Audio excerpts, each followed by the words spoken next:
नमस्कार सर्वांना। आजच्या व्हिडिओमध्ये आपण साऊथ कॉटन साडी कलेक्शन पाहणार आहोत।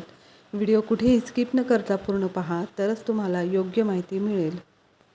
साऊथ पॅटर्नच्या साड्या तुम्ही ऑफिस, पार्टी किंवा कोणत्याही छोट्या मोठ्या कार्यक्रमामध्ये वापरू शकता। सिंपल लुकसाठी खूप छान पर्याय आहे। माझे जर व्हिडिओ तुम्हाला आवडत असतील तर चॅनलला नक्की सबस्क्राईब करा।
साड्यांची लिंक डिस्क्रिप्शन बॉक्समध्ये दिली आहे। व्हिडिओ शेवटपर्यंत पाहिल्याबद्दल मनपूर्वक खूप धन्यवाद।